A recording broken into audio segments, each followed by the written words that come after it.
9/11-like event, or that we're going to get hit again.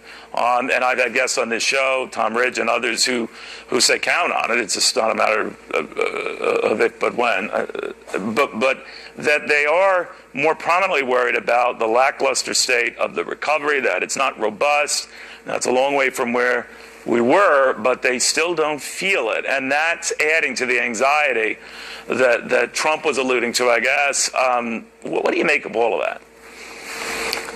Is our country on the right track, or is it seriously off on the wrong track? And about 2/3 say it's seriously off on the wrong track. That is a sign of overall pessimism. Maybe it's partly pessimism about the economy. Maybe it's that people expect more terrorism here, as we've seen in Europe. It's probably a combination of things, but it adds up to an electorate that really is unsettled. And that's always a problem for the incumbent party. We're talking about politics here. Stepping back to these battleground states where the polls are narrowing, I always hear from people who follow these numbers that they might be narrowing, but that normally the way these polls are now, they're narrowing notwithstanding. It's all about getting 270 electoral votes. The math favors Hillary Clinton, just not as much as before, right? That's essentially it. She has more paths to 270 electoral votes than Donald Trump. She's got potentially 7 or 8 paths to 270. He's got really 2.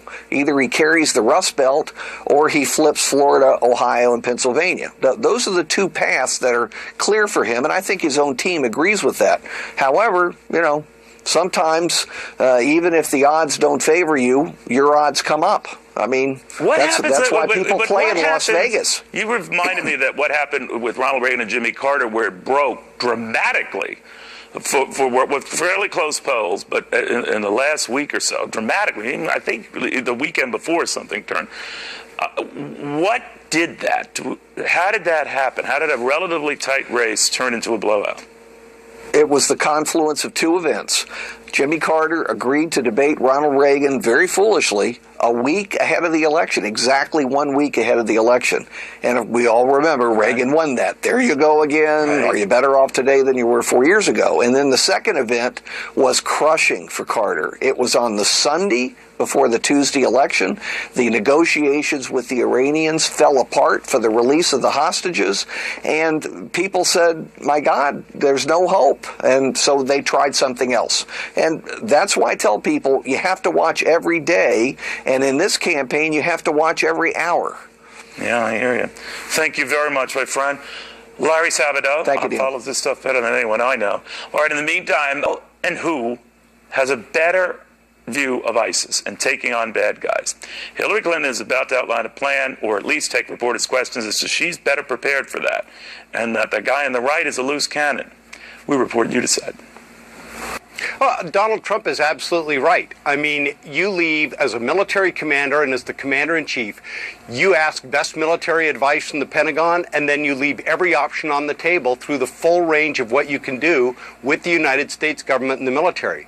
The first thing Hillary Clinton is doing is taking options off the table, which is the last thing you want to telegraph to your enemy. Do you think, though, Hillary Clinton, she was said and repeats saying now, they go back and forth on this subject, who is more of a risk to being our commander-in-chief, and she always says that Donald Trump, the guy's a loose cannon. And the latest proof was talking to Larry King, not knowing that Larry King's broadcasting in Russia, on Russian TV, and he's praising Vladimir Putin, and this says that's not what you want in a U.S. president. What do you think of that?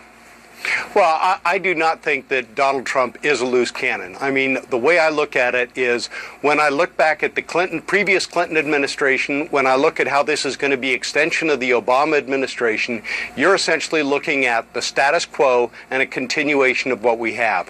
One of the biggest challenges that Hillary has is she holds the military in disdain. Because if she didn't, she would have an appreciation for the intelligence that was lives were sacrificed, billions of dollars compromised, because she doesn't know how to handle it. She doesn't know how to deal with it, which quite frankly, having been in the Senate and then as the head of the Secretary of State, she should have known better. So clearly she does not care about the sacrifices made to glean intelligence, and I think Donald Trump has an appreciation for that and is keeping all options available. Do you think we could have something of the magnitude again, Commander, of 9/11? Absolutely, Neil. I think that what terrorists have on their hand, regardless of whether it's Al-Qaeda or ISIS, is they take advantage of time. They watch. They pick for vulnerabilities. They run test runs. They make sure that they can pull things off. And when the timing is right, they do it. That's what happened with World Trade Center 1. It happened with USS Cole. And clearly it happened with 9/11. Could they do it again? Yes. And like Secretary Ridge said, we are going to have to be vigilant. See something, say something, watch, keep your eyes and ears open and your head on a swivel. What do you make of this measure that was approved almost unanimously in the House, as it was by voice vote in the Senate, to allow American family members of those killed on 9/11 to sue, let's say, Saudi Arabia? Well, clearly, Neil, what's happened is our representatives are looking at a government that is unwilling, for many reasons, some of them valid, some not, to hold governments accountable for supporting terrorists.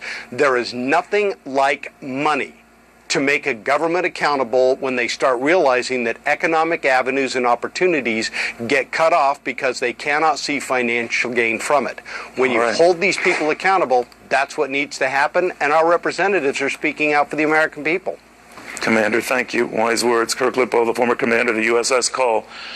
Kind of where it all started, folks, as we remember, 15 years after this, how vulnerable we are, how worried we are, how nervous we are.